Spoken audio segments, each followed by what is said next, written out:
pleased to be an underwriting sponsor for Carolina Week. Coming up on the October 14th edition of Carolina Week.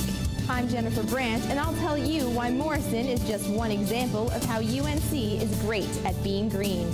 We'll take a look at one of Chapel Hill's town council members who's looking to make the move to mayor. In sports, men's soccer gets some revenge, and a baseball game the Tar Heels were sure to win.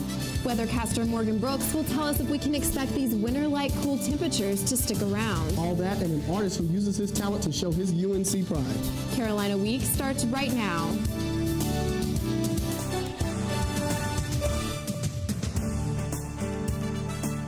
From the James F. Goodman Studio in the School of Journalism and Mass Communication at the University of North Carolina at Chapel Hill, connecting campus and community, this is Carolina Week. UNC is known as the University of National Champions. Good evening, I'm Lauren Magaha. And I'm Chris Neal. Thanks for joining us. It's also known as one of the nation's top academic institutions. Now, there's a new green honor to add. UNC started its sustainability efforts back in 2001. Now, 8 years later, Carolina is one of the greenest schools in America. Jennifer Brandt takes a look at what makes Carolina so environmentally friendly. Sophomore Julia Taylor is just one of many students doing their part by recycling and printing double-sided paper. I do just basic little things like turning off the light when I leave the room, and we keep our suite door closed so that way we don't have to turn the air up as much. Morrison is a prime example of the many green initiatives happening at UNC. The university is also doing its part by using a reclaimed water system, making recycling more available, using solar panels, buying from local producers, and using biodiesel in the transportation system. Conserving water while flushing is just part of the reason that UNC received one of the top grades from the Sustainable Endowments Institute. Cindy Shea was the first person recruited by UNC to start these green initiatives. Now, as Director of Sustainability, she couldn't be happier with the recent recognition. It's really gratifying to see that people are recognizing the steps that we've taken in sustainability. We've done a lot in a fairly short amount of time. Renovated in 2007, Morrison has become the model dorm for sustainability. In the lobby, a monitor displays the amount of energy and water each floor is using. As Taylor notes, green awareness is everywhere. Our RAs do a good job of making sure that we're recycling and things like that. Like they have a competition between the floors of which floor can do the most recycling. It seems both the university and its students are enjoying going green. In Chapel Hill, I'm Jennifer Brandt, Carolina Week. For a link to an interactive challenge to chart your energy use and target energy savings in your home, please visit our website at carolinaweek.org. The race for Chapel Hill mayor is heating up, and UNC students are getting to know the candidates a little better. Student and Government's Town and External Relations Committee sponsored a candidate meet and greet Tuesday night. Students came to Bingham Hall for a chance to shake hands and talk with Town Council mayoral candidates. Kevin Wolf, Matt Chakowski, Augustus Cho, and Mark Kleinschmidt all showed up ready to answer the tough questions, enjoy some sugary snacks, and just get to know their Tar Heel voters. Students say the forum will definitely help them remember the candidates and make the right decision. It's Race Relations Week on campus, and there are a variety of events going on all week to spark discussion. Tuesday afternoon, members of Delta Sigma Theta sorority and Campus Y picked up trash in the African American section of the old cemetery. The graves belong to former UNC laborers and slaves. Tuesday night, Campus Y hosted the It Takes a Village forum, and the panel discussed the importance of encouraging students from underprivileged districts to apply for college. The organizers hope this week's events will inspire conversations that might not otherwise take place on campus. Events later this week include Wing Woman tonight and a Mix It Up dinner, and Real Talk, What's the Deal with Racial Profiling tomorrow. A group of UNC students and professors is about to unveil a multimedia project after a trip they put together to the Galapagos Islands. Humans are having a major effect on the islands. Galapagos is experiencing a crisis. Before, there were only a few fishermen, maybe about 200 altogether. Today, there is about 1,200. We are really frustrated. We have no control over anything. Really, there is not control. The Living Galapagos project will premiere tonight at the FedEx Global Education Center at 5:30. The movie and pictures are available online through our website, carolinaweek.org. Carly Brentmeyer is one of the UNC students who participated in the project. So I think that everyone had a very different experience, but all had a very enriching, positive experience where they learned more than they ever could learn in the classroom environment. Giving students international experiences like these is one of the key goals of the FedEx Global Education Center. The UNC network is constantly under attack. Jaime Zaya takes a look at the issue following the medical school's network breach and ITS's efforts to keep hackers out. UNC has more than 80,000 computers in its network. With such high traffic, hackers are a real threat, and a School of Medicine's database came under a hacker attack this summer. Radiology Department Chair Dr. Matt Morrow says the information exposed was highly sensitive. The server that was compromised had patient's name, addresses, coded healthcare information, and a subset of that group had Social Security numbers. An investigation followed immediately, and later officials notified patients whose information was exposed. Vice Chancellor for Information Technology Larry Conrad says computer hacking is now more than ever a danger. A typical hacker was maybe some bored computer science student or a really bright high schooler who just really wanted to, beat the system. Today it's organized crime. These crimes are also hard to punish. They operate out of some location where the law can't reach them, and there's no way to do any follow-up. While the incident at the School of Medicine was a wake-up call, Conrad is confident of his team's security efforts. Our automated mechanisms prevented 27 million attacks on the campus. While ITS is doing everything in its power to keep UNC's network secure, according to Conrad, the best thing you can do is keep your computer's virus protection up to date. This won't be the last time hackers attack our network, but a new security plan is in the works to make the network even stronger. In Chapel Hill, I'm Jaime Zaya, Carolina Week. Chancellor Thorpe is reviewing the new security plan, and in about a month, he'll send it back to ITS for implementation. Lauren, there are about 5 candidates running for Chapel Hill mayor this year. That's right, Chris, and that makes for one tough competition. A look at one of those competitors coming up.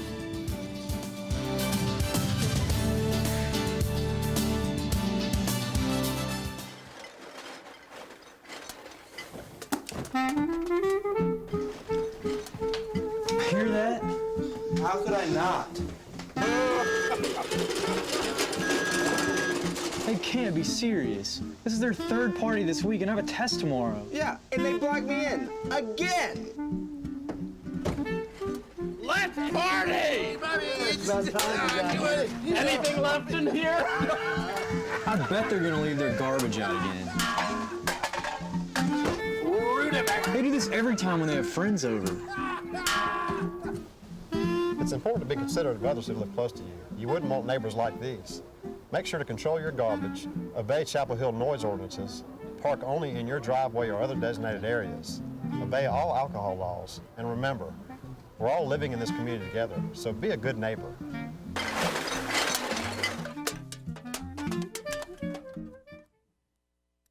Okay, guys, time for takeoff. 5, 4, 3, 2, 1. Let's go!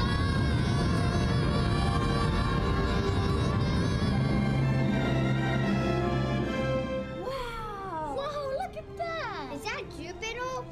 Hey kids, it's time to go to the planetarium.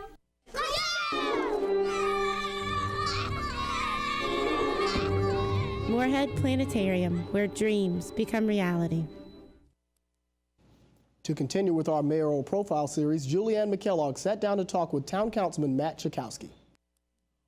Matt Chakowski and his wife moved to Chapel Hill 11 years ago for no reason other than they thought it would be a great place to live. There are so many elements of Chapel Hill I just love, and I want to live here, as long as I can. His favorite thing is the people. We've been blessed to meet so many of the truly extraordinary people in Chapel Hill. He fears various issues, including high property taxes, are driving people away.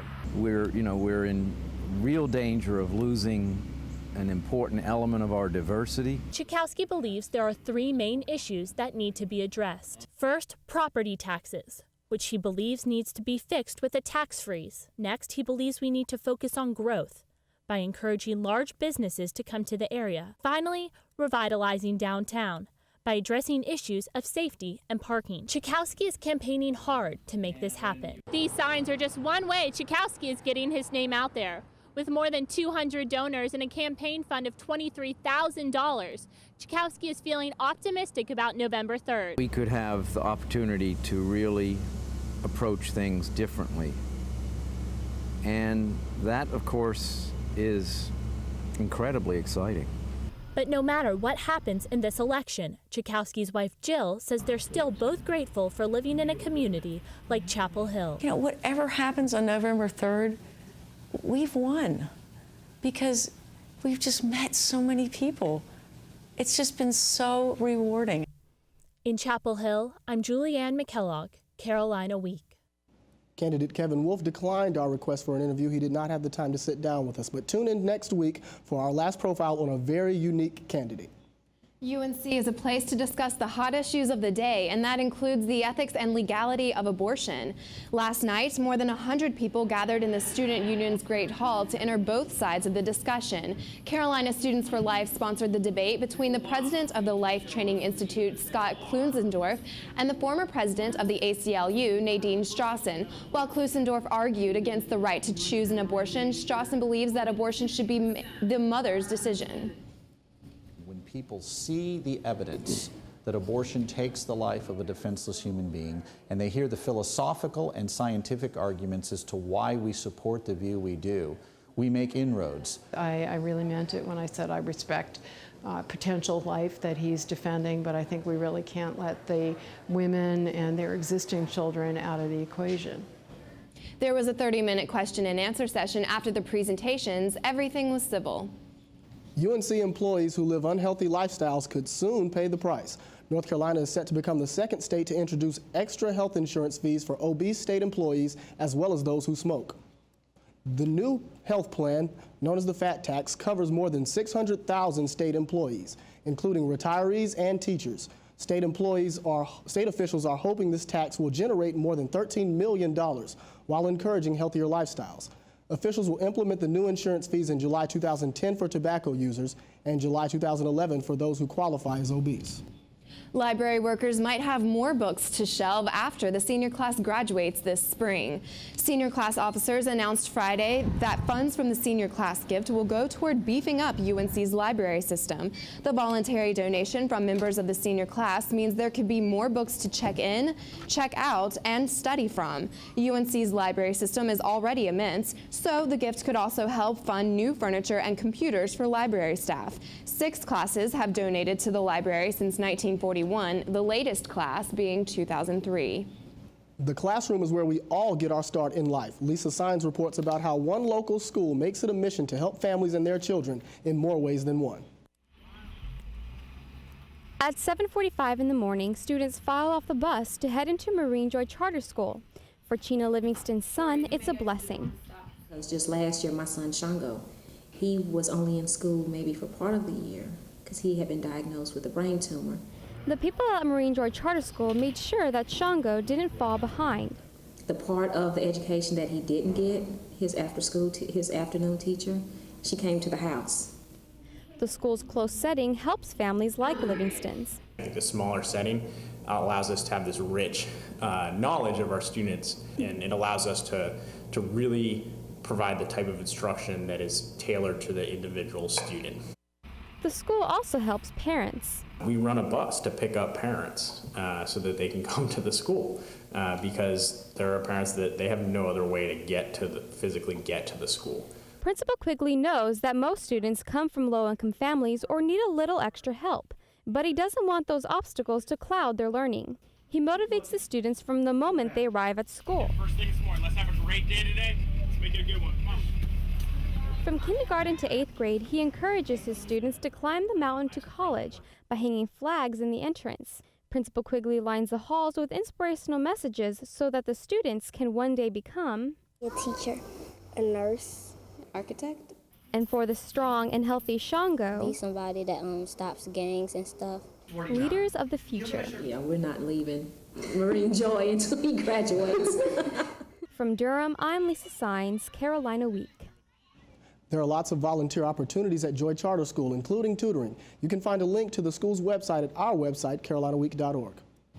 I don't know about all of you out there, Lauren, when I woke up this morning, it felt like winter. It's not even fall, just winter. That's true. Luckily, weathercaster Morgan Brooks is here to tell us what we can expect for the rest of the week. Morgan? We are going to see those temperatures continue on into the rest of the week and possibly into the weekend. It's going to be pretty chilly out there.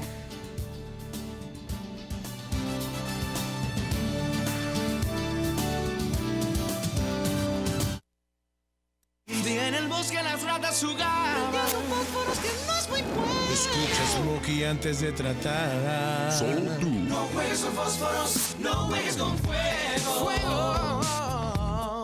No hay nada para tu pobre conejo asustado a un pobre ratón sin casa en que vivir.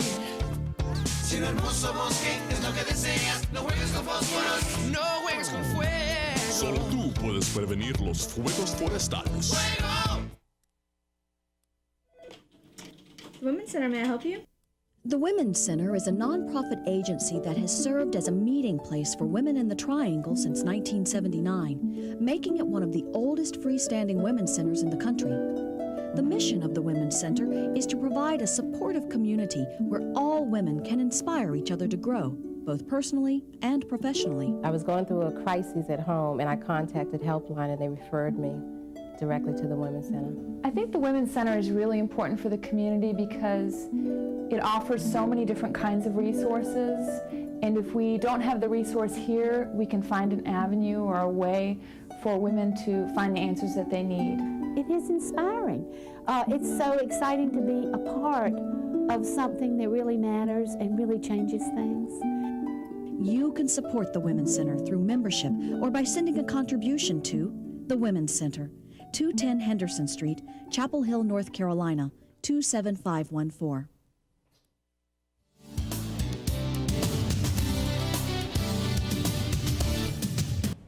Welcome back to Carolina Week. I'm weather forecaster Morgan Brooks with the rest of this week's forecast. It's been pretty cold and rainy out there today. I know everybody walking to class has not only had to have their umbrella and rain boots, but you've also needed your winter coat. But the good news is that the State Fair is coming to town tomorrow. That's something to look forward to, and there might be some sun in sight later on in this week. If we take a look at the drought monitor for the state of North Carolina, we see that the Triangle area is actually abnormally dry. We only have had 27 inches of rain, which is actually 9 inches less than normal. And in some areas, it's even considered a moderate drought. If we take a look at the U.S. satellite, we see all of the cloud cover covering up from Alabama up to North Carolina and into Virginia, causing and bringing all this rain and chilly weather. We take a look at the service map, we see the low pressure that's bringing us this rain and chilly weather. The low pressure is moving in from the west down to the southeast, bringing lots of rain to the southeast, and Georgia doesn't necessarily need this rain because they've been experiencing some flooding lately, although it'll help us out in our drought conditions. Now, if you're headed to the mountains this weekend, Asheville, it's going to be pretty nice out there with a high of 51, only a 30% chance of rain. You're going to want to keep that rain gear with you just in case. The mountains are beautiful this time of year with the leaves changing colors. If you're not heading to the mountains and you decide to go to the beach, the high is going to be about 67 with mostly cloudy skies and 2 to 4 feet waves. If we take a look at the State Fair forecast, opening night, probably not the best night to head out there. It's going to be pretty chilly. 60% chance of rain. Friday's going to be 57, Saturday 58. If you're heading out any of these days, bring something to keep you warm and dry. Tonight in the Triangle area, it's going to be 44 in the Triad, 47 in the Triangle, 51 Greenville, 50 Fayetteville. You're going to see rain no matter where you are. If you take a look at tomorrow's forecast, it's going to be 49 in the Triad, not even 50 degrees. 52 in the Triangle, 58 in Greenville, and 57 in Fayetteville. There's about an 80% chance of rain, and winds will be from the north at 10 to 15 miles per hour. If we take a look at the 5-day forecast, we can see that it's going to be pretty chilly the next 3 days, but maybe Monday we can see some sunshine and warmer temperatures. All right, Morgan, well, thanks. You know, it just doesn't seem like the best weather to have the fair this weekend. No, not at all. Hopefully we'll see some better weather next week. I'm not ready for those cold temperatures. Me neither, not at all. Thanks, Morgan. Thank you. If you're looking for a new addition to your family, how about adopting our pet of the week? Take a look at Princess. She's a quiet female German Shepherd mix and she's 9 months old. But don't let her quiet demeanor fool you. She's very friendly and loves people, especially children. Princess loves to play ball, tug of war, and she's willing to dance with anyone who's willing to dance with her. She's up to date on all of her shots and is a good choice for an outside pet. Visit CarolinaWeek.org for the link to Orange County Animal Shelter.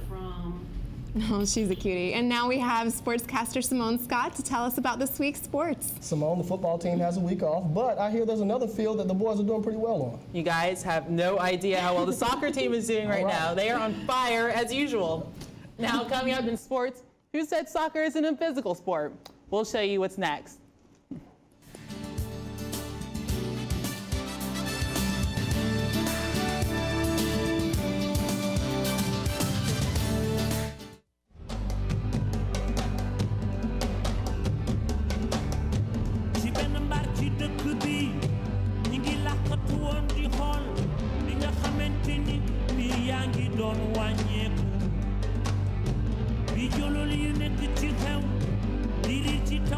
We believe in a world where all people have an equal opportunity for health and well-being.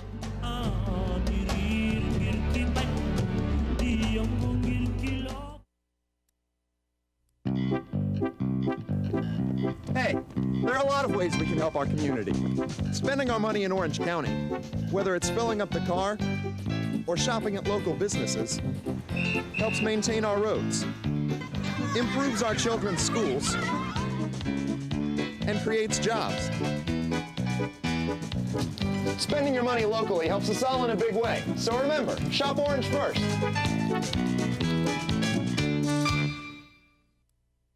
Let's go, man.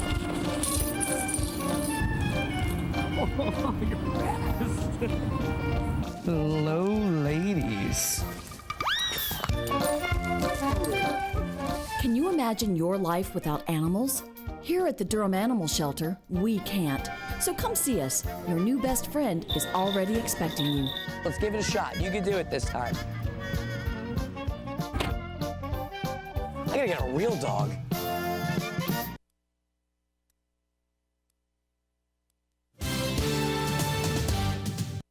The number 2 ranked men's soccer team is riding the injury bug, but they're not letting that slow them down. Despite a slim showing in the game, it was a very eventful one. Sophomore Billy Schuler led several shots on goal early, but oh, you're not seeing the soccer video right now, so I'll just tell you about the game. It was very exciting. Billy Schuler was able to score one in the middle of the first half, and then luckily goalie Brooks Haggerty had plenty of saves, and those Campbell Camels, they didn't take losing lightly. They were very punchy a little bit, but they didn't get too physical, don't worry. So the UNC men's soccer team won 2-0, doing great. That's it. The league also named junior midfielder Michael Farfan ACC Player of the Week on Tuesday, and he's tied for second in goals this season with 5. Now here at UNC, it's easy to take for granted how hard it is to build up a reputation in a sport. But we ran into some Tar Heels who are literally having to fight to make UNC a power in this unexpected one.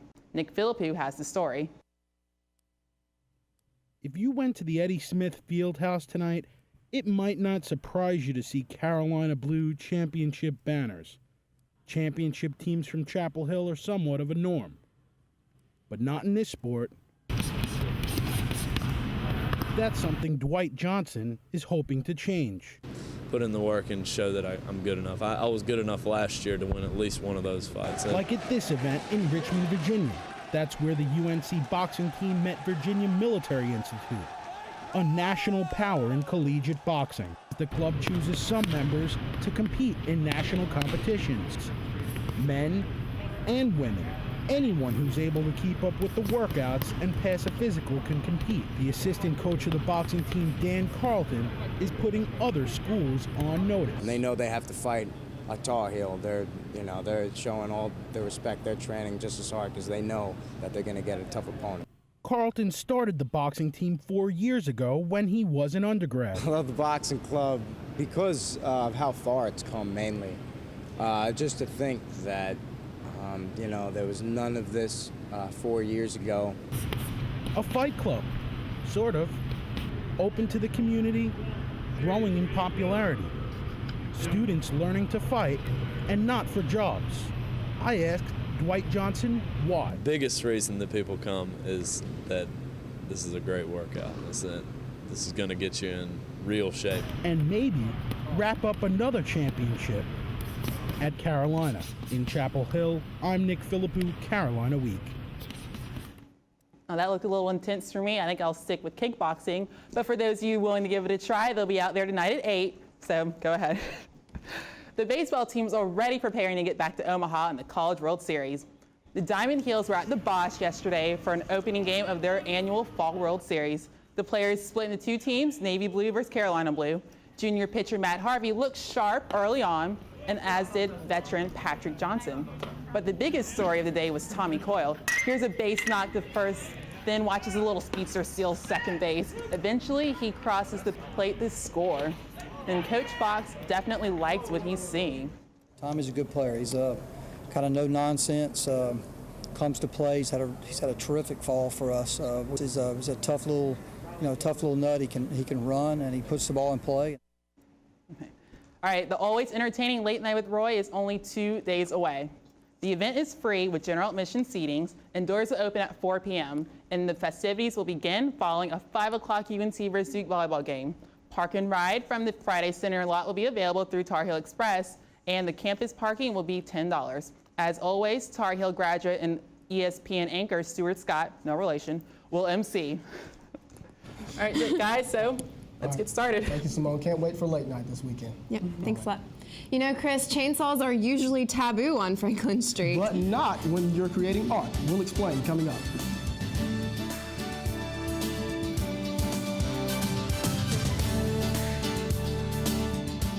Have a story idea, contact Carolina Week at 843-8292. You can also visit us online at carolinaweek.org.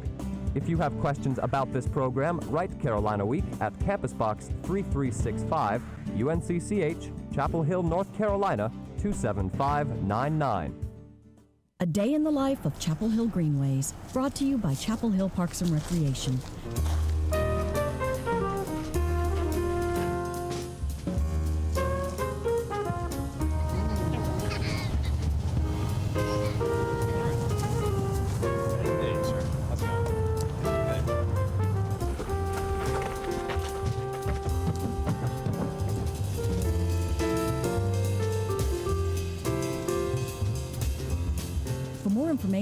Please call 919-968-2784 or pick up a map at any town facility.